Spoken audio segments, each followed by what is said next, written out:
Good evening everybody. Accounting treatment of goodwill का discussion कल वाली क्लास से स्टार्ट किया था।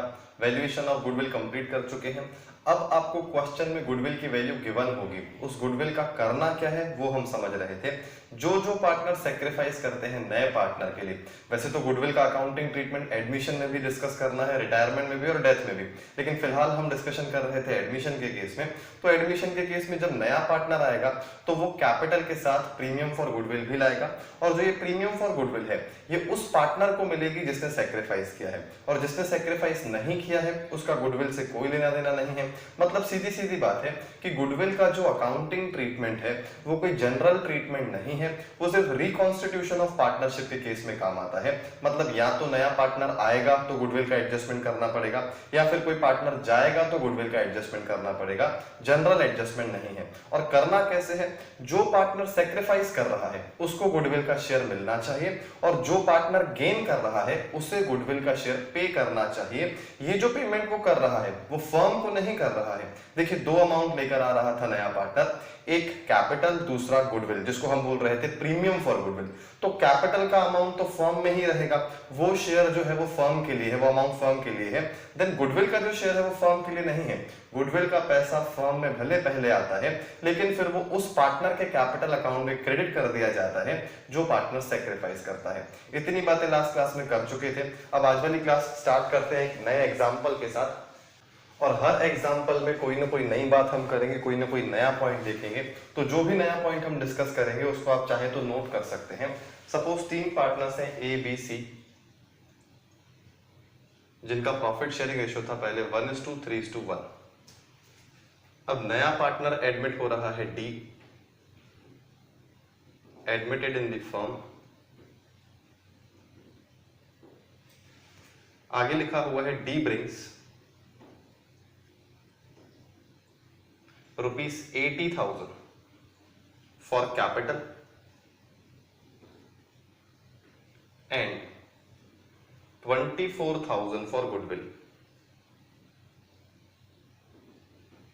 80,000 for capital and 24,000 for goodwill.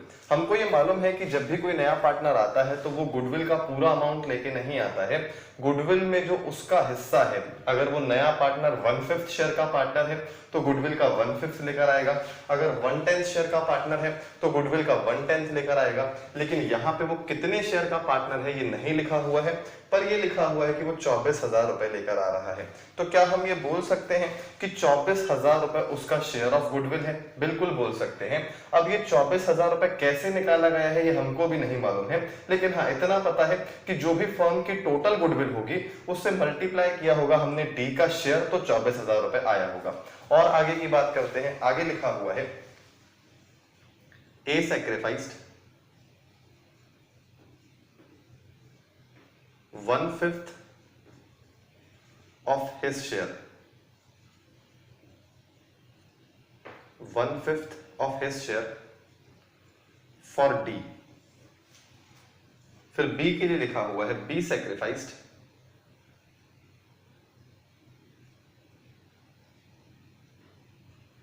1/10 of his share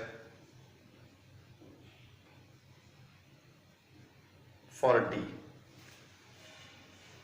ए ने सेक्रीफाइस किया अपने शेयर का 1/5, बी ने सेक्रीफाइस किया अपने शेयर का 1/10, और सी के लिए लिखा हुआ है C sacrificed half of his share for D. तीनों पार्टनर्स ने अपना शेयर जो है थोड़ा सा सेक्रीफाइस किया है, सबके अलग अलग कंडीशन गिवन है। मतलब ये कंफर्म है कि 24,000 रुपए का अमाउंट जो है ये ए बी सी तीनों में ही डिस्ट्रीब्यूट होना है, लेकिन कितना कितना डिस्ट्रीब्यूट होना है ये नहीं मालूम है। नए पार्टनर का शेयर भी नहीं मालूम है। ऐसे केस में देखिए, जब ये अकाउंटिंग ट्रीटमेंट ऑफ गुडविल का क्वेश्चन पूछा जाता है तो हमसे न्यू प्रॉफिट शेयरिंग रेशियो का कैलकुलेशन भी पूछा जा सकता है। फिलहाल इस क्वेश्चन में नहीं है। अगर न्यू प्रॉफिट शेयरिंग रेशियो का कैलकुलेशन भी है तो ऐसे केस में उसके मार्क्स भी होंगे, तो फिर तो हम रेशियो का कैलकुलेशन बिल्कुल प्रॉपरली करेंगे। लेकिन अगर न्यू प्रॉफिट शेयरिंग रेशियो नहीं पूछा गया है तो फिर हम न्यू पीएसआर पे फोकस नहीं करेंगे। हमको सिर्फ इतना मालूम होना चाहिए कि जो ये गुडविल का एडजस्टमेंट किया जाता है ये सैक्रिफाइसिंग रेशियो में किया जाता है।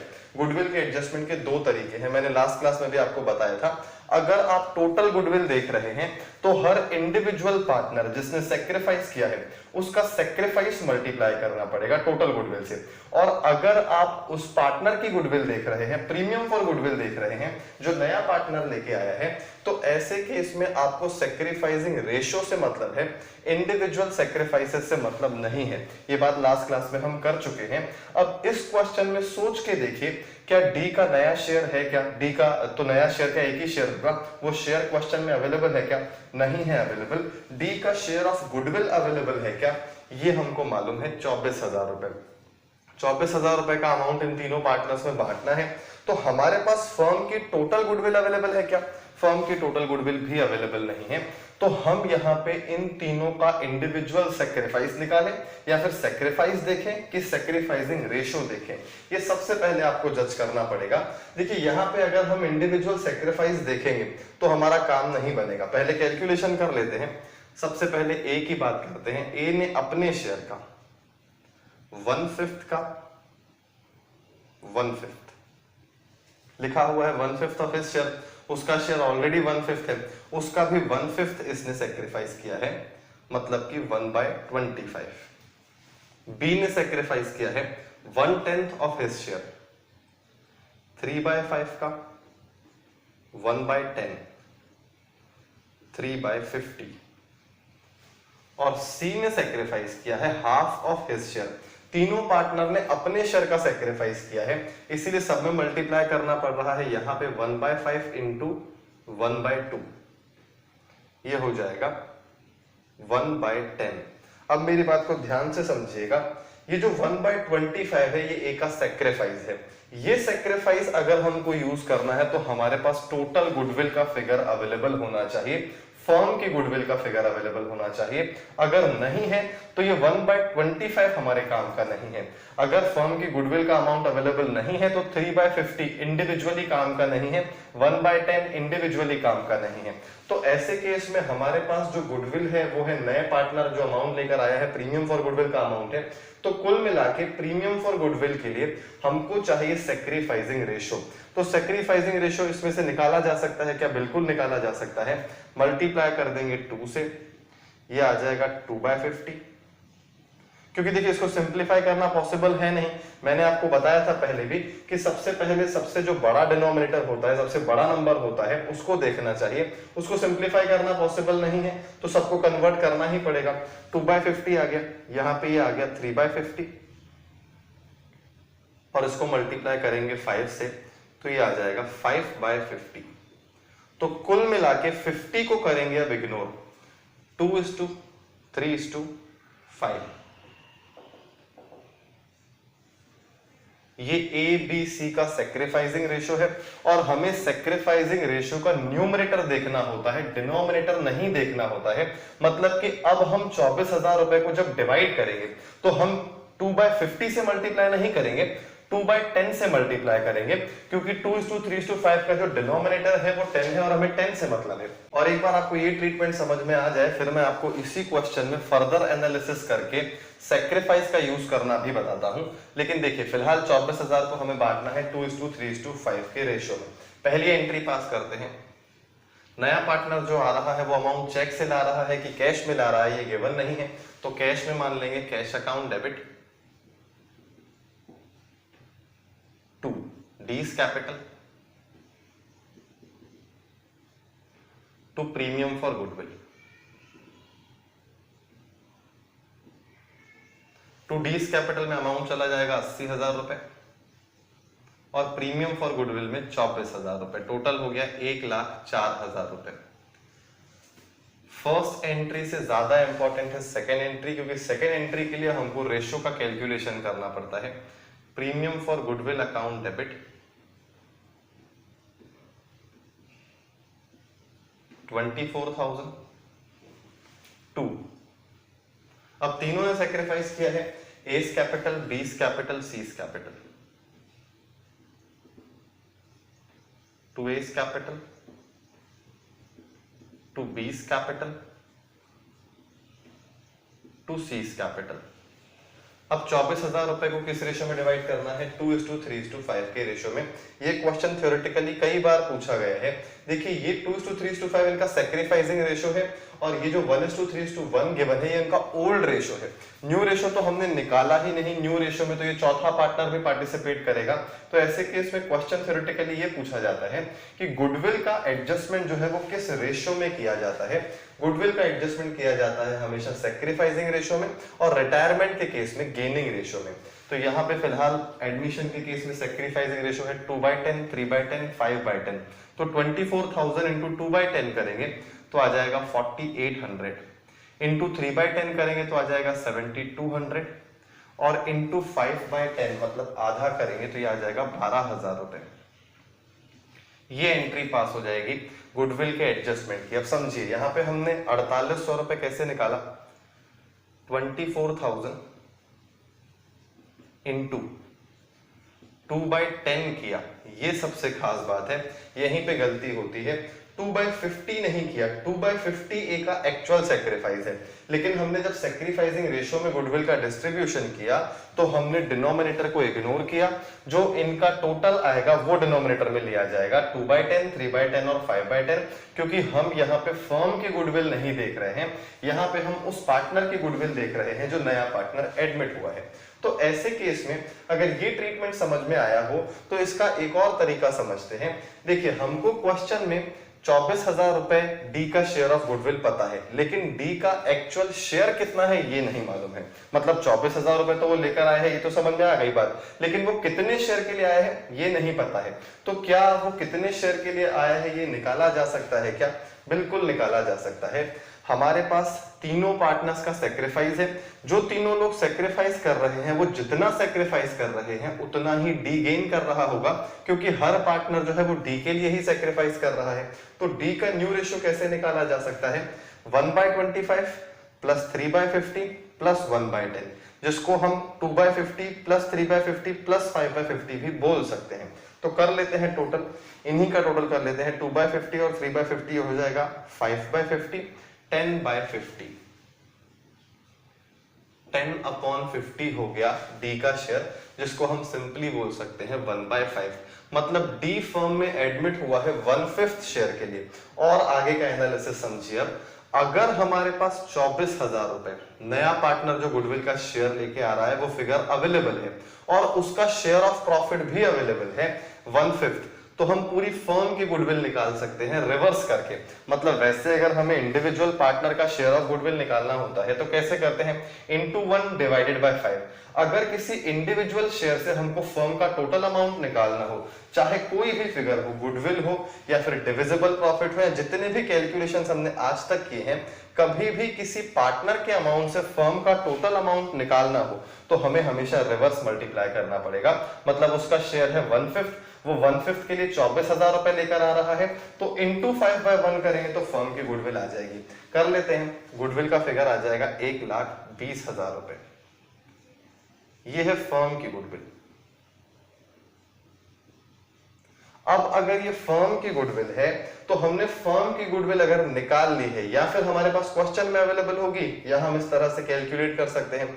इस क्वेश्चन में फर्म की गुडविल कैलकुलेट करना थोड़ा सा टेक्निकल था, लेकिन कई क्वेश्चंस ऐसे होते हैं जिसमें हम फर्म की गुडविल इजीली रिवर्स करके कैलकुलेट कर सकते हैं, जहां पे डी का शेयर भी गिवन होगा और डी कितनी गुडविल लेकर आ रहा है ये भी गिवन होगा। तो फिर तो ये कैलकुलेशन बहुत ही इजी है। तो एक बार फर्म की गुडविल निकल जाए फिर हमको सैक्रिफाइसिंग रेशो निकालने की जरूरत नहीं है। मतलब अगर हमारे पास ये 1,20,000 रुपए का फिगर अवेलेबल है तो ए ने सैक्रिफाइस किया था 1/25, इसको अगर हम 1/25 से मल्टीप्लाई करेंगे तो भी 4800 आ जाएगा। मतलब ये दूसरा तरीका है क्वेश्चन को सॉल्व करने का फर्म की टोटल गुडविल के एंगल से। ये जो पहले हमने सॉल्यूशन देखा वो हमने नए पार्टनर के शेयर ऑफ गुडविल के एंगल से देखा, तब सैक्रिफाइसिंग रेशो काम आया। लेकिन जब फर्म की गुडविल देख रहे हैं तो सैक्रिफाइस से मल्टीप्लाई कर रहे हैं, सैक्रिफाइसिंग रेशो नहीं देख रहे हैं। यही सबसे टेक्निकल पॉइंट है अकाउंटिंग ट्रीटमेंट का। ये पॉइंट समझ में आ जाएगा तो ना तो एडमिशन में प्रॉब्लम होने वाली है, ना रिटायरमेंट में प्रॉब्लम होने वाली है, ना डेथ में प्रॉब्लम होने वाली है। 1/25 से मल्टीप्लाई किया। अब इसका जो डिनोमिनेटर है वो क्या है, उससे मतलब ही नहीं है। हर इंडिविजुअल पार्टनर अपना शेयर निकाल रहा है कि उसको कितना शेयर मिलना चाहिए। तो देखिए यहाँ पे 1/25 किया, ये ए का शेयर आ जाएगा। बी के लिए हम बी का सेक्रीफाइस मल्टीप्लाई करेंगे 3/50 करके देख लेते हैं। 1,20,000 इंटू 3/50, इसको सॉल्व करेंगे तो ये आ जाएगा 6,000 नहीं 2400 इंटू 3 करेंगे तो वापस आ जाएगा 7200। तो मेरे ख्याल से ये बात आपको समझ में आ रही होगी कि दो कौन से मेथड्स हैं एंट्री पास करने के लिए। जो फिगर चाहिए हमको, हर पार्टनर जो सेक्रीफाइस कर रहा है उसको गुडविल का कितना शेयर मिलेगा वो निकालने के दो तरीके हैं। पहला सेक्रीफाइसिंग रेशियो से और दूसरा डायरेक्ट सेक्रीफाइस से। डायरेक्ट सेक्रीफाइस तब जब फर्म की टोटल गुडविल गिवन हो, सेक्रीफाइसिंग रेशियो तब जब हमारे पास नए पार्टनर का शेयर ऑफ गुडविल अवेलेबल हो। और अगर दोनों रास्ते पॉसिबल हैं, दोनों मेथड्स पॉसिबल हैं, तो जिसमें कम टाइम लगे ये पहले आपको तय करना पड़ेगा। थोड़ा सा सोचना पड़ेगा कैलकुलेशन को मन में कि अगर हम इस तरह से कैलकुलेशन करेंगे तो कहीं अटकेंगे तो नहीं, अटकेंगे तो क्या लेंदी कैलकुलेशन हो जाएगा क्या। अगर कैलकुलेशन लेंदी हो रहा है तो दूसरी मेथड पे चले जाइए, क्योंकि ज्यादातर क्वेश्चंस में दोनों मेथड्स पॉसिबल होती हैं। अब इस क्वेश्चन में भी हैं तो दोनों मेथड्स पॉसिबल, लेकिन पहले सबका सेक्रीफाइस निकालो। सेक्रीफाइस निकालने के बाद डी का नया शेयर निकालो, डी का नया शेयर निकाल के फर्म की गुडविल निकालो, फिर फर्म की गुडविल से इंडिविजुअल सेक्रीफाइसेस को मल्टीप्लाई करो। ये बहुत लेंदी है। इससे अच्छा ये है कि ए बी सी तीनों का सेक्रीफाइस निकाला, सेक्रीफाइसिंग रेशियो पता चल गया। अब हम ये क्यों पता करें कि डी का नया शेयर कितना है, हमको ये पता है कि ए बी और सी जो है उनका सेक्रीफाइसिंग रेशियो 2:3:5 है। अब नया पार्टनर कितने शेयर के लिए आ रहा है इससे हमको कोई लेना देना नहीं है, हमको तो उसका गुडविल का अमाउंट पता है, उसको सिर्फ डिवाइड करना है। क्योंकि क्वेश्चन में जर्नल एंट्री पूछी गई है ना, तो जर्नल एंट्री तो हम पास कर सकते हैं 2:3:5 की इंफॉर्मेशन से भी, मतलब अलग से डी का शेयर निकालने की जरूरत ही नहीं है। तो मेरे ख्याल से क्वेश्चन आपको समझ में आ रहा होगा और क्वेश्चन के साथ जो कई बातें हमने डिस्कस की वो भी समझ में आ गई होंगी। अब एक और थोड़ा सा अच्छा एग्जांपल लेते हैं, इसको पहले क्विकली नोट कर लीजिए। चलिए सेकंड एग्जांपल पे आते हैं। सपोज लिखा हुआ है एक्स वाई जेड, तीन पार्टनर्स हैं जिनका प्रॉफिट शेयरिंग रेशियो है 7:8:5, 7/20, 8/20, 5/20। और फिर लिखा हुआ है A is admitted in the firm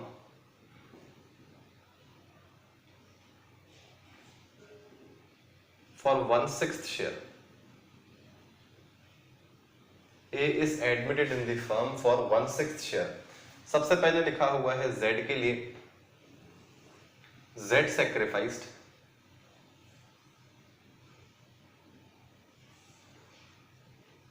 1/3 of his share, 1/3 of his share for A। Then उसके बाद X के लिए लिखा हुआ है X sacrificed 1/10 of his share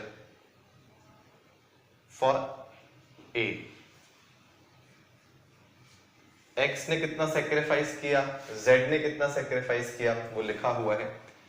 remaining share जो है वो Y ने सेक्रीफाइस किया है, remaining share sacrificed by Y। तो कुल मिला के जो नए पार्टनर का शेयर है 1/6, वो शेयर उसको तीनों से मिला है। फिर से यहाँ पे तीनों को गुडविल का शेयर देना पड़ेगा। आगे लिखा हुआ है A brings ₹60,000 for capital and ₹12,000 for goodwill। उसका गुडविल का अमाउंट भी गिवन है, कैपिटल का भी गिवन है, और हमको करना है फिर से गुडविल का एडजस्टमेंट। तो सबसे पहले ये देखते हैं कि इंफॉर्मेशन क्वेश्चन में क्या क्या अवेलेबल है। नया पार्टनर एडमिट हो रहा है, 60,000 रुपए कैपिटल ला रहा है, 12,000 रुपए शेयर ऑफ गुडविल ला रहा है, लेकिन साथ साथ ये भी लिखा हुआ है कि वो 1/6 शेयर के लिए आ रहा है। अब अगर 1/6 शेयर उसका गिवन है तो हम फर्म की टोटल गुडविल इजीली निकाल सकते हैं। 6/1 से मल्टीप्लाई करेंगे 12,000 को, 72,000। तो 72,000 रुपए ही गुडविल की वैल्यू है, ये हमने पहले ही निकाल ली। पहले निकालने का रीजन ये है कि हमारे पास दोनों ऑप्शंस अवेलेबल है, ये हमको मालूम होना चाहिए। सिर्फ इतने सिंपल से कैलकुलेशन को पेंडिंग रख के अगर हम ये सोचेंगे कि हमारे पास तो 12,000 रुपए है, फर्म की टोटल गुडविल तो अवेलेबल है नहीं, तो ऐसे केस में हम सेक्रीफाइस वाला मेथड कैसे यूज कर पाएंगे, जबकि यहाँ पे शेयर ऑफ प्रॉफिट भी गिवन है और उसका शेयर ऑफ गुडविल भी गिवन है। रिवर्स कैलकुलेशन करेंगे तो फर्म की टोटल गुडविल आ जाएगी। तो 72,000 रुपए अगर अवेलेबल है तो हम दोनों एंगल से सोच सकते हैं। जबकि पिछले क्वेश्चन में क्या प्रॉब्लम थी, पिछले क्वेश्चन में नए पार्टनर का शेयर ही अवेलेबल नहीं था। अब अगर शेयर अवेलेबल नहीं था तो टोटल गुडविल का कैलकुलेशन नहीं कर पा रहे थे, इसीलिए सैक्रिफाइसिंग रेशो यूज किया। अब इस क्वेश्चन में सैक्रिफाइसिंग रेशो या फिर सैक्रिफाइस दोनों ऑप्शंस अवेलेबल हैं। क्वेश्चन में आगे बढ़ते हैं, सैक्रिफाइस निकालने की कोशिश करते हैं। सबसे पहले Z की बात करते हैं। Z ने अपने शेयर का 1/3 5/20 का 1/3 दिया है A को 5/60, ये Z का सैक्रिफाइस हो गया। देन X का सैक्रिफाइस है 1/10 ऑफ हिज शेयर, उसका शेयर है 7/20, इसका 1/10 कर देते हैं 7/200। अब समझिएगा मेरी बात को ध्यान से, हमारे पास X का सैक्रिफाइस है, Z का सैक्रिफाइस है, क्या हमको Y का भी सैक्रिफाइस निकालना पड़ेगा क्या?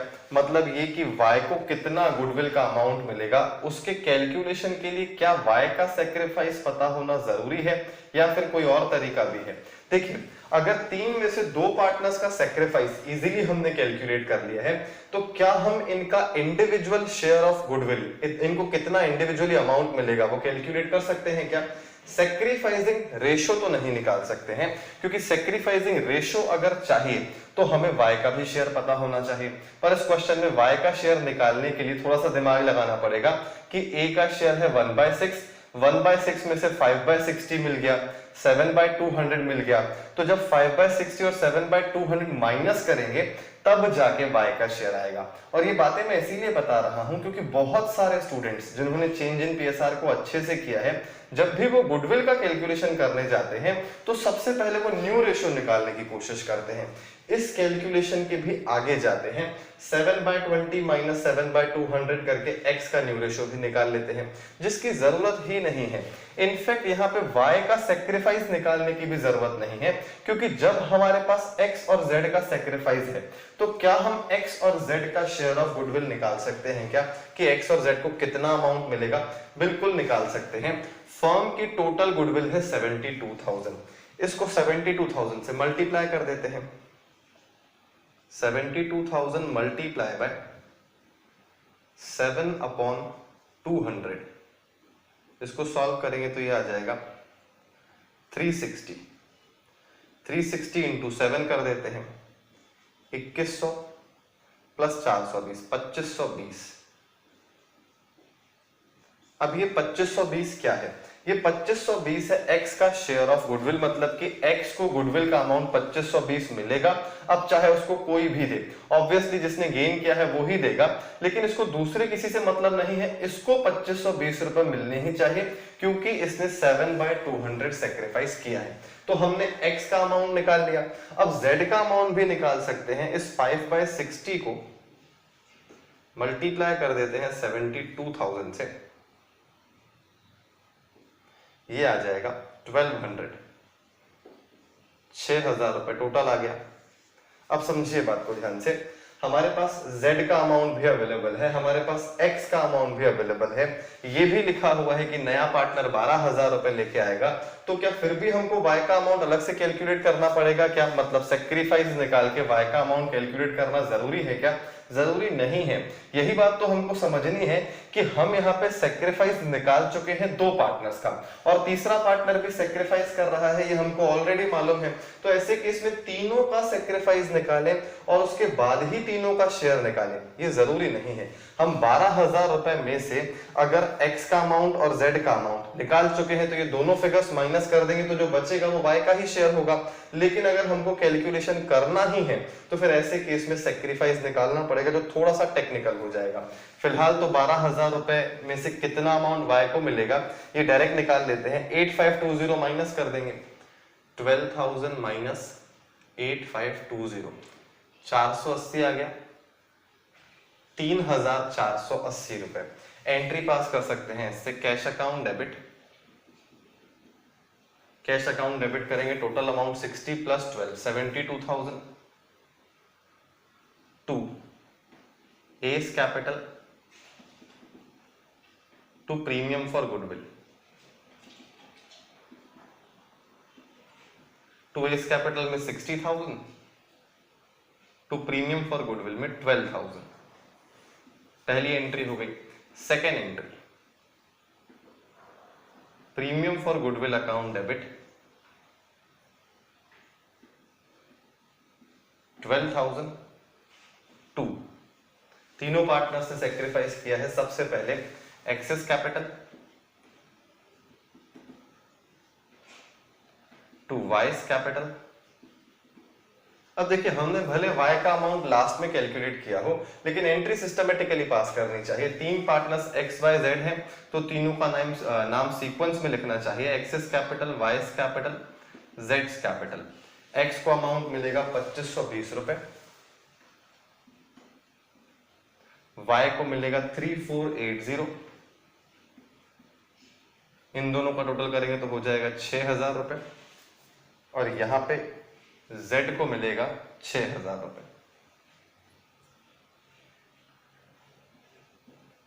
टोटल हो गया 12,000 रुपए। बहुत इजीली हमने गुडविल का एडजस्टमेंट कर लिया। जबकि अगर Y का सेक्रीफाइस आप निकालने जाएंगे तो वो कैलकुलेशन थोड़ा सा टेक्निकल हो जाएगा। और देखिए, जो बात मैं आपको समझाने की कोशिश कर रहा था वो ये है कि अगर हमारे पास शेयर ऑफ गुडविल अवेलेबल है और उसका शेयर भी अवेलेबल है नए पार्टनर का, तो टोटल गुडविल का कैलकुलेशन पहले करने से क्या फायदा होगा। हमने टोटल गुडविल का कैलकुलेशन पहले कर लिया तो फिर ये सेक्रीफाइस वाला ऑप्शन काम आ गया। अगर हम ये टोटल गुडविल नहीं कैलकुलेट करते और हमें ये लगता रहता कि यहाँ पे टोटल गुडविल तो अवेलेबल है नहीं, तो ऐसे केस में 12,000 रुपए को सेक्रीफाइसिंग रेशो में ही डिवाइड करना पड़ेगा। तो फिर आपको Y का भी सेक्रीफाइस निकालना ही पड़ता। Y का सेक्रीफाइस निकालना देखिए क्यों टेक्निकल है, समझिएगा बात को ध्यान से। यहाँ पे Y का सेक्रीफाइस निकालने की कोशिश करते हैं। जो नया पार्टनर है उसका शेयर है 1/6। 1/6 में से माइनस करें जितना Z दे चुका है 5/60। इसके अलावा हम X का भी सेक्रीफाइस माइनस करें 7/200। अब एक ऐसा नंबर चाहिए जो तीनों से डिविजिबल हो। सपोज मान लेते हैं 1200 रुपए, या फिर 600 भी ले सकते हैं। 600 ले लेते हैं। 100 माइनस 50 माइनस 14, सॉरी 3 × 7 21। 100 में से 50 गए, 50 में से 21 गए, 29। 29/600। ये 29/600 जो है ये आ गया Y का सेक्रीफाइस। अब ये कैलकुलेशन टेक्निकल, उसके बाद 29/600 Y का सेक्रीफाइस है और हम तो 12,000 पे ही फोकस कर रहे हैं, हम 72,000 निकाल ही नहीं रहे हैं, तो हम सेक्रीफाइसिंग रेशो भी निकालने की कोशिश करेंगे। मतलब 5/60 को × 10 करके 600 में कन्वर्ट करेंगे। यहाँ पे 7/200 को × 3 करके हम अगेन 600 में कन्वर्ट करेंगे। देखिए यहाँ पे × 3 करेंगे तो ये आ जाएगा 21/600 Y का सेक्रीफाइस, सॉरी X का सेक्रीफाइस। Y का सेक्रीफाइस तो ये है 29/600 और Z का सेक्रीफाइस 5/60 है, जिसको 50/600 भी बोल सकते हैं। तो ये हो गया 21, 29, 50, 50, 50, 100, 100/600 इज इक्वल्स टू 1/6। तो सेक्रीफाइसिंग रेशियो है 21:29:50। अब पहले हम ये कैलकुलेशन करें 21, 29, 50 वाला, उसके बाद 12,000 रुपए को इस रेशियो में डिस्ट्रीब्यूट करें। उससे ज्यादा इजी और उससे हमने बहुत जल्दी तो यहाँ पे ये कैलकुलेशन कर दिया कि X को कितना अमाउंट मिलेगा गुडविल का, Z को कितना अमाउंट मिलेगा गुडविल का, इसके बाद जो बचा हुआ है वो Y को ही मिलेगा। Y का सेक्रीफाइसिंग रेशियो कैलकुलेट करने की जरूरत ही नहीं है, Y का सेक्रीफाइस ही कैलकुलेट करने की जरूरत नहीं है। अगर आपके ये दोनों कैलकुलेशन सही हैं तो तीसरा ऑटोमेटिकली सही आ जाएगा और वही मेथड हमने यहाँ पे लगाया। पर ये मेथड लग पाया क्योंकि हमारे पास फर्म की टोटल गुडविल अवेलेबल है। अगर फर्म की टोटल गुडविल अवेलेबल नहीं होती तो फिर ऐसे केस में सैक्रिफाइसिंग रेशियो ही यूज करना पड़ता। मतलब अगर यहाँ पे ए का नया शेयर ही गिवन ना हो और सिर्फ 6000 गिवन हो तो फिर सिर्फ 12000 गिवन हो तो फिर हम फर्म की टोटल गुडविल निकालेंगे कैसे? अगर टोटल गुडविल कैलकुलेट करना पॉसिबल है, बहुत इजीली पॉसिबल है, तो हमें क्विकली वो कैलकुलेशन करके रख लेना चाहिए, क्योंकि हो सकता है वो कैलकुलेशन हमारे काम आ जाए। तो मेरे ख्याल से सेकंड एग्जांपल भी समझ में आ गया होगा, थोड़ा सा टेक्निकल है, क्विकली नोट कर लीजिए, फिर थर्ड एग्जांपल की बात करते हैं। चलिए अब बात करते हैं थर्ड एग्जांपल की। सपोज लिखा हुआ है 3 पार्टनर्स है P, Q, R, जिनका प्रॉफिट शेयरिंग रेशियो है 3:3:4, 3/10, 3/10, 4/10। फिर आगे लिखा हुआ है S is admitted for 1/4 share, और वो क्या क्या लेके आया है ये भी लिखा हुआ है। S brings ₹54,000 for capital and ₹18,000 for goodwill. उसका कैपिटल का अमाउंट भी गिवन है, गुडविल का अमाउंट भी गिवन है। फिर आगे लिखा हुआ है P sacrificed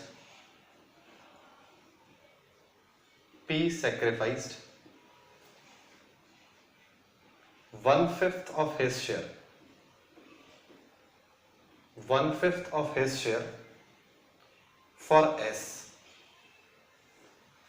और फिर Q और R के लिए लिखा हुआ है remaining share was sacrificed by Q and R in the ratio of 3:7, in the ratio of 3:7। इस तरह से क्वेश्चन लिखा हुआ है।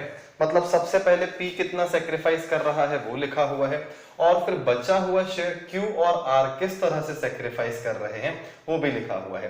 क्वेश्चन में गुडविल की वैल्यू गिवन नहीं है, लेकिन जो नया पार्टनर लेके आ रहा है वो शेयर अवेलेबल है। इससे क्या टोटल गुडविल का कैलकुलेशन पॉसिबल है? बिल्कुल पॉसिबल है, एक स्टेप में हम टोटल गुडविल निकाल सकते हैं। तो निकाल लेते हैं।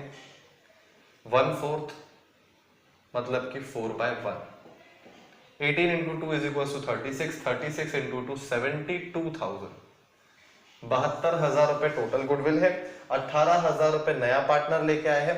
अब ये नए पार्टनर का शेयर हमें किस तरह से डिस्ट्रीब्यूट करना है इन पार्टनर्स के बीच में वो समझना है। सबसे पहले हम बात करते हैं P की। P ने 1/5 अपने शेयर का सेक्रीफाइस किया है। 3/10 मल्टीप्लाई बाय 1/5, ये आ जाएगा 3/50। अब हमारे पास 3/50 अवेलेबल है, P का सेक्रीफाइस अवेलेबल है। P का सेक्रीफाइस हम यूज करके क्या P का शेयर ऑफ गुडविल निकाल सकते हैं क्या? बिल्कुल निकाल सकते हैं। हमारे पास फर्म की टोटल गुडविल अवेलेबल है 72,000, मल्टीप्लाई करेंगे 3/50 से तो एटलीस्ट P का शेयर तो आ ही जाएगा। लेकिन Q और R का शेयर कैसे निकालेंगे? अब समझिएगा ध्यान से, हमको इन जनरल क्या लगता है। इन जनरल जो मेथड हमारे दिमाग में आती है वो ये है कि 3/50 तो देखो P ने दे दिया, अब Q और R ने कितना दिया होगा, इसका शेयर है 1/4।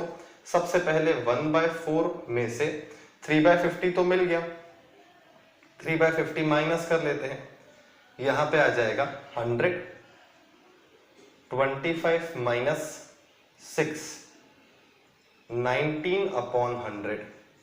ये क्या है 19/100?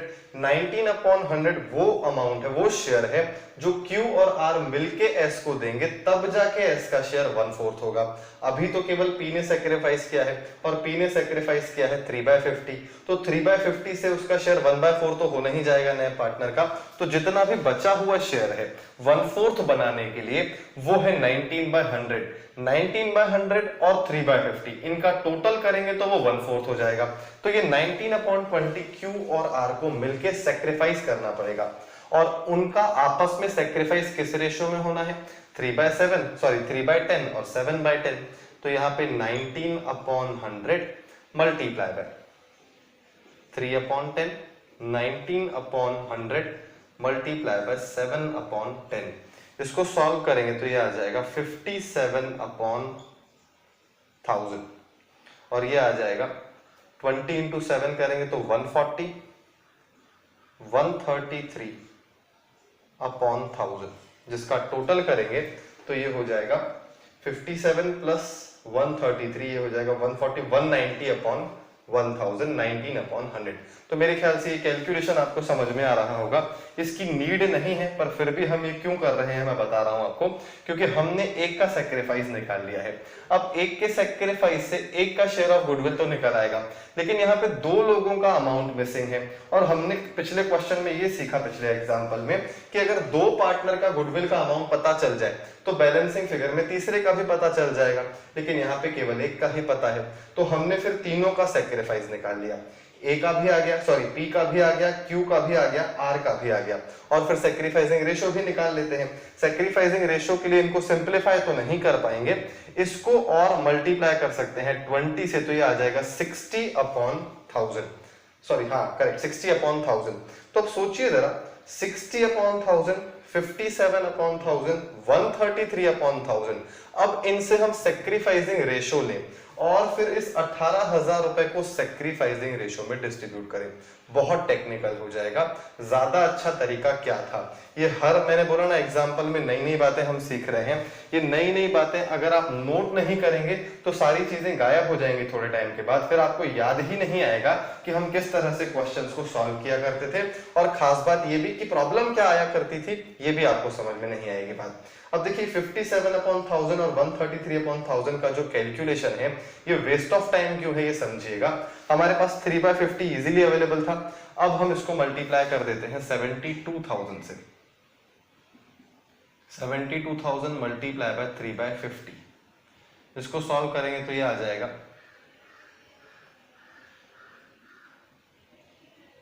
1440। इसको मल्टीप्लाई कर देते हैं 3 से तो ये आ जाएगा 4200, 4320। हमारे पास P का शेयर ऑफ गुडविल अवेलेबल है, 4320 जो है वो P को मिलना ही मिलना है। अब Q और R को कितना मिलना है ये नहीं मालूम है, लेकिन इतना तो समझ में आ गया कि 18,000 में से अगर 4320 हम P को दे देंगे तो Q और R के लिए बचेगा 18,000 माइनस 4, 14,000, 13,680, 13,680 रुपए। ये जो शेयर हमने कैलकुलेट किया है, इसमें से कुछ अमाउंट Q को मिलना चाहिए, कुछ अमाउंट R को मिलना चाहिए, लेकिन हमको ये समझ में नहीं आ रहा है कि अब इसको कैसे डिस्ट्रीब्यूट करें, जबकि है ये बिल्कुल सिंपल। क्योंकि 13,680 रुपए अगर Q और R में बंटना है तो Q और R आपस में कैसे सेक्रीफाइस कर रहे हैं ये तो हमारे पास अवेलेबल ही है। तो क्या हम ये रेशो यूज नहीं कर सकते हैं? देखिए ये रेशो यूज करें तो क्या ये सेक्रीफाइसिंग रेशो है? क्या ये सेक्रीफाइसिंग रेशो ही है, लेकिन P का सेक्रीफाइस नहीं है इसमें, ये Q और R का सेक्रीफाइसिंग रेशो है। तो ये गुडविल का फिगर भी तो Q और R का ही है। अगर 13,680 हमने निकाल लिया तो ये अमाउंट Q और R में बंटना है, तो Q और R का रेशो अवेलेबल है, तो डायरेक्ट उस रेशो का यूज करके ये अमाउंट बांटा जा सकता है। हम इस बात को क्यों सोचें कि सेक्रीफाइसिंग रेशो तीनों का गिवन नहीं है। इसका इंडिविजुअल सेक्रीफाइस तो गिवन था, इसका इंडिविजुअल शेयर ऑफ गुडविल हमने निकाल लिया। एक ही मेथड में, सॉरी एक ही क्वेश्चन में दोनों मेथड्स का यूज कर रहे हैं। सबसे पहले क्या किया, सेक्रीफाइस का यूज करके जिसका सेक्रीफाइस गिवन था उसका शेयर ऑफ गुडविल निकाल लिया। अब यहाँ पे इनका इंडिविजुअल सेक्रीफाइस कैलकुलेट करने जाएं, फिर तीनों का सेक्रीफाइसिंग रेशो कैलकुलेट करें, उसके बाद जाके इस 18,000 रुपए को डिस्ट्रीब्यूट करें। थोड़ा सा टेक्निकल है, थोड़ा सा लेंदी है, कर जरूर सकते हैं। देखिए हर चीज वो जो हमें बनती हो वो हम एग्जाम में लिख के आए, ऐसा नहीं होना चाहिए। हम बचपन से ऐसा करते आए हैं, हमारा फेवरेट क्वेश्चन अगर एग्जाम में आ जाता है तो हम उसके बारे में लिखते चले जाते हैं। थ्योरेटिकल एंगल से बोल रहा हूं, अगर किसी क्वेश्चन का थ्योरेटिकल आंसर हमको अच्छे से पता है तो हम लिखते जाते हैं। मतलब अगर 2 मार्क्स का भी क्वेश्चन होगा तो 5 मार्क्स का कंटेंट हम लिख देंगे, इससे हमारा टाइम तो वेस्ट हो रहा है ना। वैसा ही इस चैप्टर में भी होता है, हमको मालूम है कि हमको एंट्रीज के मार्क्स मिलने वाले हैं, लेकिन फिर भी चूंकि हमें न्यू रेशियो का कैलकुलेशन भी बनता है, हम सेक्रीफाइस निकाल के सैक्रिफाइसिंग रेशियो निकालना भी जानते हैं, तो वो सब कैलकुलेट करने में हम लगे हुए हैं, जबकि ये सब करने की जरूरत नहीं है। हमें क्वेश्चन को जल्द से जल्द सॉल्व करना है। सैक्रिफाइस काम आ गया, अब अमाउंट निकल आया है Q और R का, तो हम सैक्रिफाइसिंग रेशियो का भी यूज करेंगे। मैं कुल मिला के आपको कहां पहुंचाना चाहता हूं, मैं आपको यह समझाना चाहता हूं कि क्वेश्चन में जो चीजें डायरेक्टली दिख रही हैं, कोशिश करिए कि हम वो चीजें डायरेक्टली यूज करें, ना कि हम इनडायरेक्ट कैलकुलेशंस में लगे हुए हैं, अपने हिसाब से क्वेश्चन को मोल्ड करने की कोशिश कर रहे हैं, जबकि क्वेश्चन में आपको डायरेक्ट इंडिकेशंस गिवन है। सबसे पहले इसका सैक्रिफाइस गिवन था, आपको इसका अमाउंट निकाल लेना चाहिए था। इन दोनों के बीच में सैक्रिफाइसिंग रेशियो गिवन है, तो हम इन दोनों का अमाउंट निकाल लेते हैं ना। हमने यही समझा है कि जो नया पार्टनर अमाउंट लेके आता है, वो अमाउंट अगर हम यूज कर रहे हैं तो तीनों का सैक्रिफाइसिंग रेशियो चाहिए। लेकिन अगर एक पार्टनर को अलग कर दिया है, उसका अमाउंट अलग कर दिया है, तो बाकी बचे दो पार्टनर्स, तो दो पार्टनर्स का सैक्रिफाइसिंग रेशियो गिवन होगा तो भी हमारा काम हो जाएगा। ये चीज मेरे ख्याल से आपको समझ में आनी चाहिए। अब 13,680 रुपए को हम किस रेशियो में डिवाइड करेंगे? 7:3। और डिनोमिनेटर में क्या रहेगा? डिनोमिनेटर में तो हमने यही समझा है कि अगर सैक्रिफाइसिंग रेशियो की बात करते हैं तो डिनोमिनेटर एक्चुअल क्या है वो तो हमें वैसे भी नहीं चाहिए। अब एक्चुअल डिनोमिनेटर जो है वो तो 1000 तक चला गया है, लेकिन यहाँ पे डिनोमिनेटर क्या होगा? 7/10 और 3/10। हमको 7/10 और 3/10 से ही मतलब है। तो देखिए 13,680 मल्टीप्लाई बाय 3/10, इसको सॉल्व करते हैं तो 1368 मल्टीप्लाई बाय 3 करेंगे तो 1300 इंटू 3 3900, 600 इंटू 3 180 और 8 इंटू 3 24। तो ये हो जाएगा 4,4104 रुपए, 4104। ये आ गया सेकेंड पार्टनर का, सॉरी 3/10 था Q का, तो ये 3/7 ऐसे लिखना चाहिए। ये Q का शेयर आया है 4104 और R का कितना आ जाएगा? 7/10। या तो हम 13,680 में से 4104 माइनस कर दें, या फिर 13,680 को इंटू कर दें 7/10 से। कर लेते हैं क्विकली।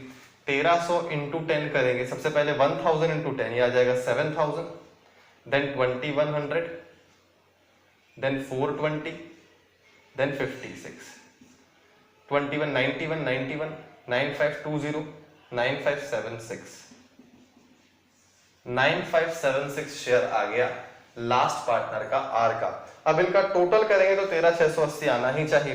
4000 प्लस 9000 ये हो गया 13,000, 13,676, 13,680, ये बिल्कुल ठीक है। तो मेरे ख्याल से ये चीजें आपको समझ में आनी चाहिए, क्योंकि ये जो कैलकुलेशन है वो कंपैरेटिवली इस कैलकुलेशन से तो इजी है। खास बात यह है कि इन कैलकुलेशन पे हमारा भरोसा ज्यादा होता है। हमको अपने ये कैलकुलेशंस जो हैं इनको हम फिर भी कॉन्फिडेंस के साथ कर सकते हैं, लेकिन ऐसे कैलकुलेशंस जब होते हैं और नीचे डिनोमिनेटर में जब बात 1000 तक चली जाती है तो हमारा कॉन्फिडेंस वैसे भी खत्म हो जाता है। हमको लगता है कि हमसे कोई गलती हो गई है, इसीलिए ऐसे कैलकुलेशंस हो रहे हैं, और अब उस गलती को ढूंढें, फिर से क्वेश्चन को सॉल्व करें, हम ऑलरेडी लेट हो रहे हैं तो हम क्वेश्चन को ही ड्रॉप कर देते हैं। जबकि ये रास्ता हमने खुद चुना, हमारे पास ये रास्ता भी था, हम अमाउंट को डायरेक्ट डिवाइड कर सकते थे। अगर कंसेप्चुअल क्लैरिटी है तो हम चीजों को खुद आसान कर सकते हैं, और अगर नहीं है तो फिर कॉम्प्लिकेटेड रास्तों पर पहले हम खुद ही चलते हैं, उसके बाद हम खुद ही फंस जाते हैं और फिर हम खुद ही क्वेश्चन को छोड़ देते हैं, और फिर हमको लगता है कि क्वेश्चन पेपर बहुत टेक्निकल था, जबकि हमको तो बहुत इजी चीजें बताई गई थी और फिर अचानक से क्या पूछ लिया गया ये क्वेश्चन में। तो ये सारी चीजें देखिए हमारे सोचने के तरीके से हैं। अगर हम प्लानिंग से करेंगे तो ये समय हमारा जरूर बचेगा। यहाँ पे फाइनली एंट्रीज पास कर लेते हैं। सबसे पहले cash account debit, cash account debit करेंगे, टोटल अमाउंट आया है 72,000 to S capital, 54,000 to premium for goodwill, premium for goodwill आ गया 18,000 रुपए। Premium for goodwill account debit 18,000 2, तीनों पार्टनर सेक्रीफाइस कर रहे हैं। सबसे पहले 2 पीस कैपिटल, 2 पीस कैपिटल में अमाउंट चला जाएगा 4320। 2 क्यूज कैपिटल, क्यूज कैपिटल में अमाउंट चला जाएगा 4104। 2 आर्स कैपिटल, आर्स कैपिटल में अमाउंट चला जाएगा 9576। इस तरह से एंट्री पास हो गई। मतलब ये एंट्री ही तो पास करनी है। देखिए सारी बातें मैं इसीलिए बता रहा हूं क्योंकि हमको एग्जाम में एंट्रीज पूछी जा रही हैं। अगर क्वेश्चन में न्यू रेशियो का कैलकुलेशन है फिर तो ये मेहनत करनी ही पड़ेगी, लेकिन इस मेहनत के नंबर भी तो होंगे क्योंकि न्यू रेशियो निकालना पड़ेगा, तो न्यू रेशियो के भी मार्क्स होंगे। लेकिन जनरली एग्जाम में क्वेश्चन आता है सिर्फ एंट्रीज बेस्ड, तो एंट्रीज पास करने के लिए फिर ये मेहनत तो हम वर्किंग नोट में ही कर रहे हैं ना। और वर्किंग नोट में क्या बनाना है ये कभी भी स्पेसिफिकली नहीं बताया जाता है, इन पॉइंट्स में तो बिल्कुल ही नहीं। तो ऐसे केस में वर्किंग नोट में तो हम ये भी बना सकते थे, और अगर ये करते तो इजीली सॉल्व हो जाता, और ये करेंगे तो थोड़ा सा टेक्निकल हो जाएगा। मेरे ख्याल से ये क्वेश्चन आपको समझ में आ रहा होगा, इसको क्विकली नोट कीजिए, फिर आगे की बात करते हैं। चलिए अब बात करते हैं आज के लास्ट एग्जांपल की। सपोज 3 पार्टनर्स हैं जे, के, एल, जिनका प्रॉफिट शेयरिंग रेशियो है 2:1:1, 2/4, 1/4, 1/4। फिर लिखा हुआ है M is admitted as a new partner,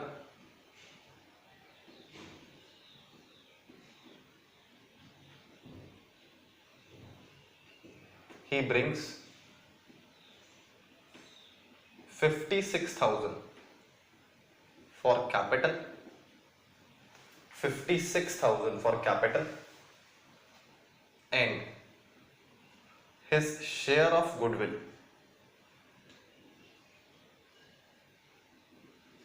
in cash, and his share of goodwill in cash rupees 15,000।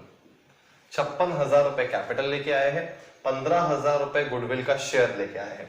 अब आगे लिखा हुआ है के लिए के sacrificed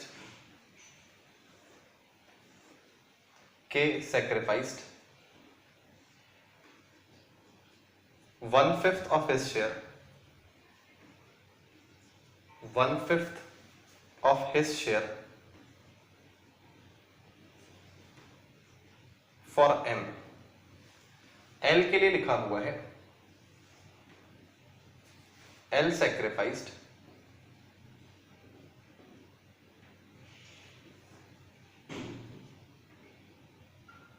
1/4 of his share for M, 1/4 of his share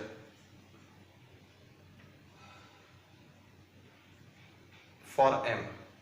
और फिर लास्ट में जे के लिए लिखा हुआ है जे सैक्रिफाइस्ड रिमेनिंग शेयर, जे सैक्रिफाइस्ड रिमेनिंग शेयर। और एक लास्ट पॉइंट और गिवन है जिसकी वजह से ये क्वेश्चन स्पेशल है। के लिए लिखा हुआ है K will get ₹4,500 for his sacrifice. K will get ₹4,500 for his sacrifice. अब इस क्वेश्चन में हमको जर्नल एंट्रीज पास करनी है। अब जर्नल एंट्रीज पास करने जाए, पहली एंट्री तो इजीली पास हो जाएगी, वो क्विकली पास कर लेते हैं। कैश अकाउंट डेबिट 56,000 कैपिटल और 15,000 रुपए की गुडविल, 71,000 कैश अकाउंट डेबिट हो जाएगा। 2 M's capital, 2 M's capital 56,000 to premium for goodwill 15,000 रुपए। अब मेन मुद्दा है प्रीमियम फॉर गुडविल को डिवाइड करने का, लेकिन ये कंफर्म है कि तीनों ने सेक्रीफाइस किया है क्योंकि क्वेश्चन में लिखा हुआ है।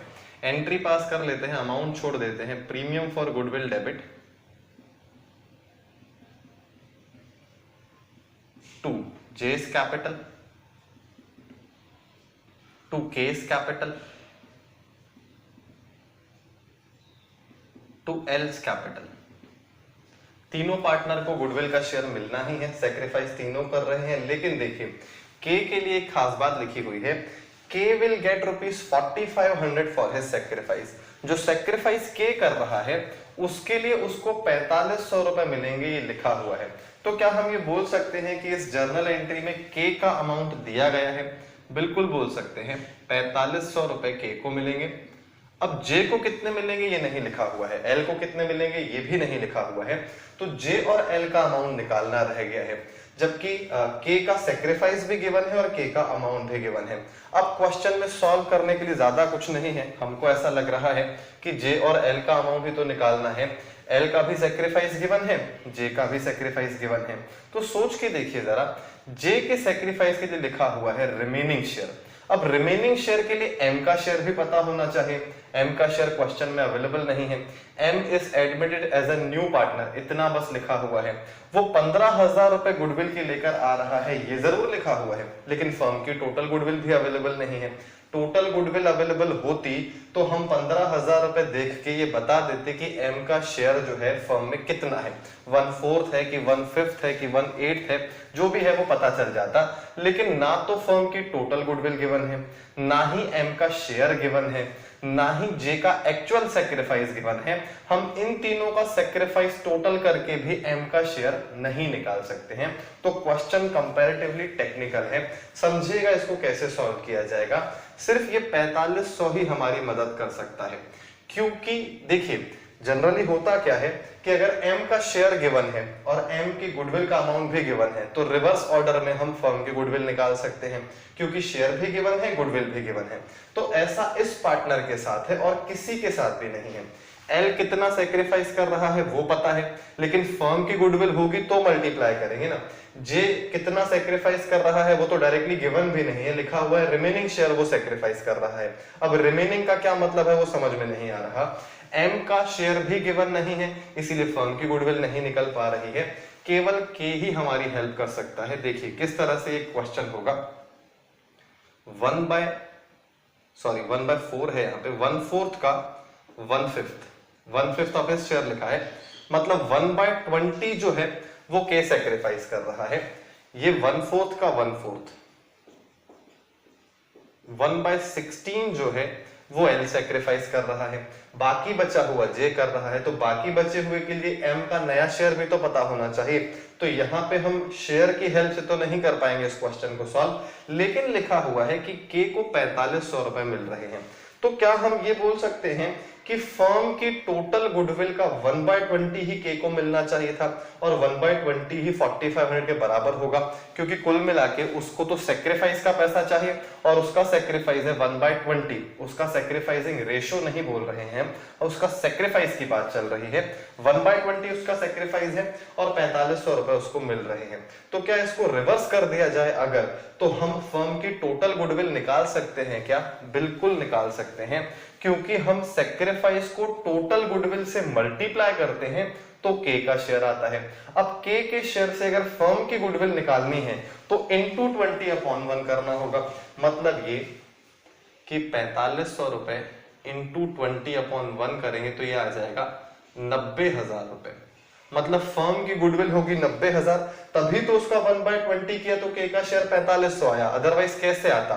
तो सबसे पहले हमने फर्म की गुडविल कैलकुलेट कर ली 90,000, और अगर एक बार फर्म की गुडविल कैलकुलेट हो गई फिर तो क्वेश्चन में कोई प्रॉब्लम है ही नहीं, क्योंकि 1/16 एल का शेयर है, एल का सेक्रीफाइस है, एल का अमाउंट भी निकल आएगा। और एक बार एल का अमाउंट निकल आया तो फिर जे का सेक्रीफाइस निकालने की जरूरत ही नहीं पड़ेगी, क्योंकि 15,000 रुपए तो एम ला ही रहा है, ये तो हमको मालूम ही है।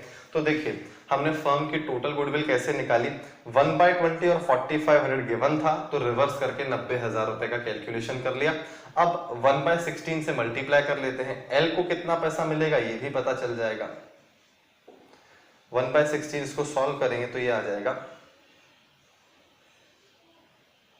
5625, 5625 रुपए ये अमाउंट मिलेगा एल को, 4500 मिलेंगे के को।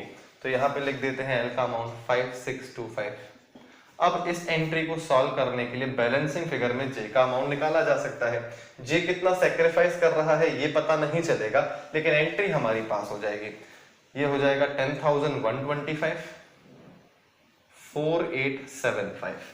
अब जे ने कितना सेक्रीफाइस किया ये मालूम ही नहीं चला और ना ही मालूम करना है, क्योंकि एंट्री के लिए फिगर की जरूरत थी, फिगर हमने कैलकुलेट कर दिया है। इनफैक्ट हम इस तरह से भी एनालाइज कर सकते हैं कि अगर 15,000 रुपए एम ला रहा है, फर्म की टोटल गुडविल है 90,000 रुपए।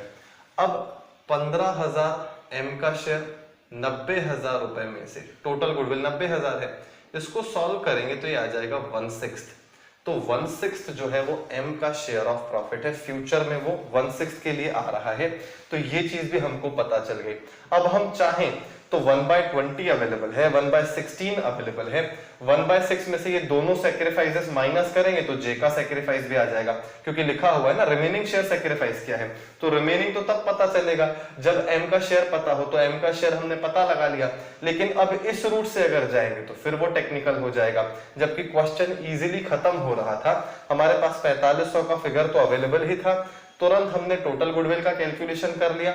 एल का सेक्रीफाइस अवेलेबल है, एल के सेक्रीफाइस से मल्टीप्लाई करके एल का शेयर निकाल लिया, बैलेंसिंग फिगर में जे का शेयर निकाल लिया। क्योंकि क्वेश्चन में अगर एंट्री पूछी जाएगी तो हमारा पूरा फोकस एंट्री पे होना चाहिए। सेक्रीफाइसिंग रेशियो पूछा जाए तो हम इस तरह से कैलकुलेशन करें कि एम का शेयर 1/6 है, फिर 1/6 से माइनस करके जे का सेक्रीफाइस निकालें, फिर सेक्रीफाइसिंग रेशियो निकालें। न्यू रेशियो पूछा गया होगा तो न्यू रेशियो पूछा गया होता तो उसके एंगल से सोचते। कुल मिला के क्वेश्चन में जो पूछा जाएगा हमारे सोचने का तरीका भी वैसा ही होना चाहिए। अगर हम इस तरह से चलेंगे तो बहुत सारा अपना टाइम बचा लेंगे, अदरवाइज बहुत सारी चीजें ऐसी कैलकुलेट करते जाएंगे जिनकी जरूरत ही नहीं होती है क्वेश्चन में। तो मेरे ख्याल से ये क्वेश्चन अच्छा क्वेश्चन था, आपको समझ में आ गया होगा। एक बार क्विकली नोट कर लीजिए, फिर आज की क्लास को कंक्लूड करते हैं। अब देखिए एडमिशन के केस में गुडविल का अकाउंटिंग ट्रीटमेंट कैसे होता है, इसके काफी सारे एग्जांपल्स हमने देख लिए हैं। कुछ छोटी छोटी बातें और हैं जिनको नेक्स्ट क्लास में हम लेंगे। तो एडमिशन के एंगल से ये टॉपिक हमारा कंप्लीट हो जाएगा और सबसे टेक्निकल डिस्कशन एडमिशन के केस में ही होता है।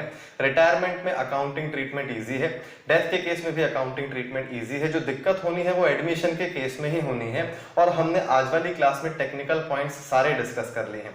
अब नेक्स्ट क्लास में मैं आपको कुछ क्वेश्चंस फॉरवर्ड करूंगा, उन क्वेश्चंस को जो एग्जाम में पूछे गए हैं उनको हम क्लास में सॉल्व करेंगे। तो आपको बात समझ में आ जाएगी कि एग्जाम में इतने हाई लेवल के क्वेश्चंस नहीं आते हैं, बेसिक क्वेश्चंस आते हैं, लेकिन फिर भी हमने क्लास में टेक्निकल क्वेश्चंस भी देख लिए हैं।